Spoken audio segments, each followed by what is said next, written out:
युवा लोमड़।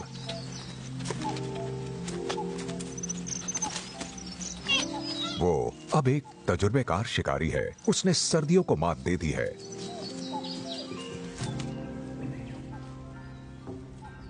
ये मान अब उसका और उसके परिवार का है।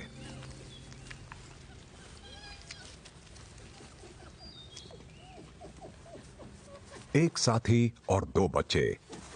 आखिरकार हमारा युवा लोमड़ अब अपने इलाके का मालिक बन चुका है।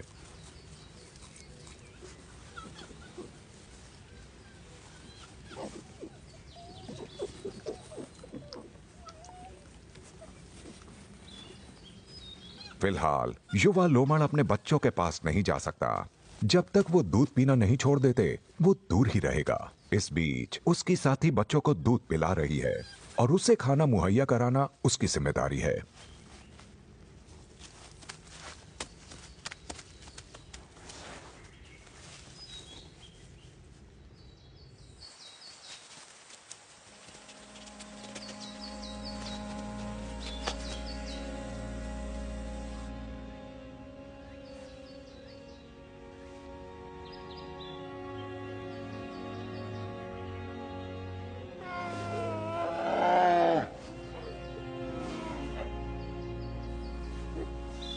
बाहर चाहे कुछ भी हो, मादा लोमड़ी का पहला काम बच्चों के साथ बने रहना और उनकी हिफाजत करना है। अगर कोई खतरा आता है तो उसका सामना युवा लोमड़ को ही करना होगा। मादा तभी दखल देगी जब कोई और चारा ना बचे।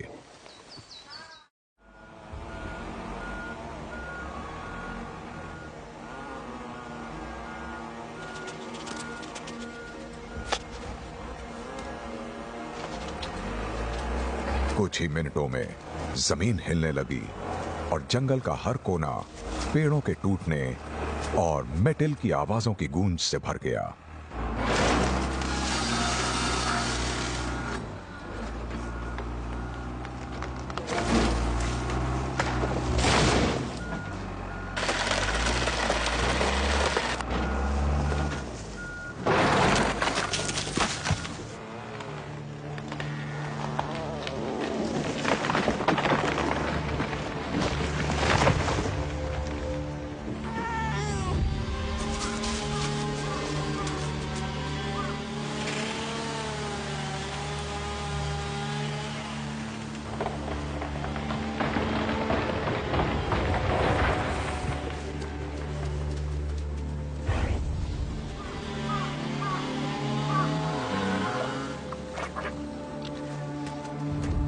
लोमड़ी के परिवार के लिए बाहर जाने का सवाल ही नहीं पैदा होता।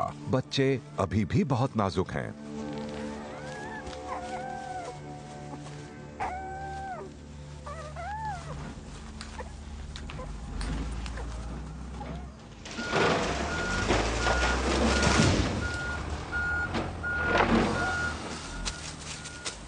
इंसान हो ना हो, भूकंप हो ना हो, युवा लोमड़ की कुदरती समझ अपने परिवार के लिए खाना जुटाना है।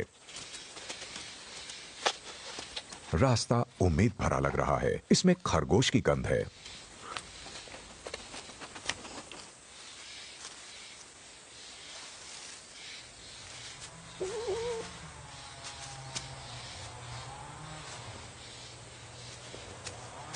बहुत ज्यादा शोर, धरती का बहुत ज्यादा कांपना। खरगोश डरपोक जानवर होते हैं और हमेशा सतर्क रहते हैं। भले ही वो इंसानों द्वारा किए जा रहे शोर से दूर हों, लेकिन नुकसान हो चुका है। आज युवा लोमड़ी के परिवार का खाना क्या होगा?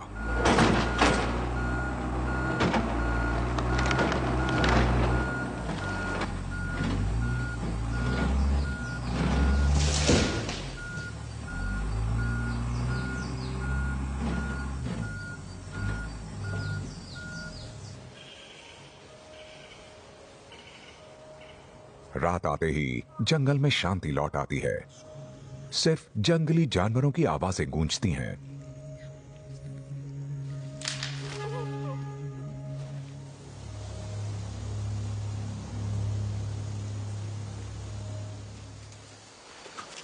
हमारा युवा लोमड़ असल में रात में घूमने वाला जानवर नहीं है, लेकिन परिवार को खिलाना भी जरूरी है। तो चाहे अंधेरा हो या नहीं, वो सुबह वाले खरगोश की तलाश में निकला है।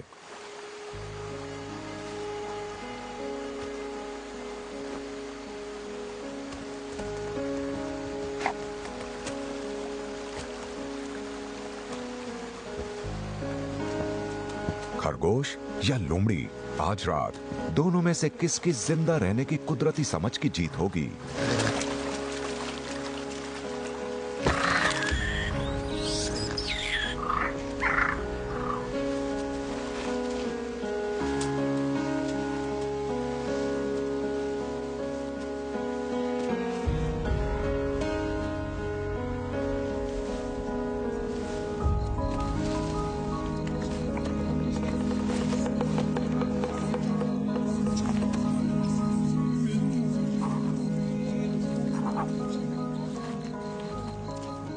मांद में वापस आकर वो शिकार को थोड़ी देर के लिए छोड़ देता है ताकि उसका मांस नरम हो जाए।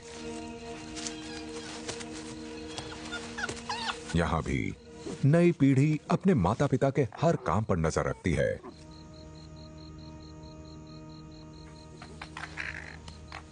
हर दिन ज्ञान आगे बढ़ता है और नई खोजों को अपनाया जाता है, जिससे प्रजातियों के डीएनए में हमेशा के लिए एक नया हुनर जुड़ जाता है।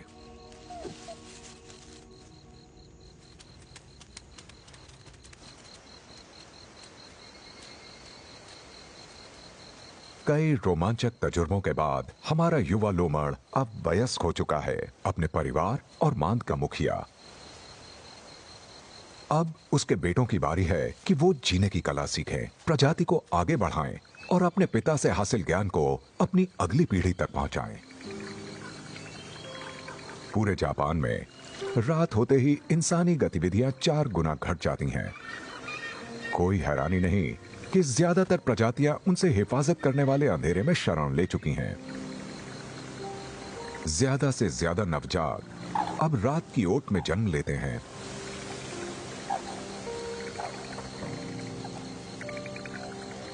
और अपनी जिंदगी के शुरुआती दिन छिपने के लिए धरती के सबसे छोटे कोनों को खोजने में बिताते हैं।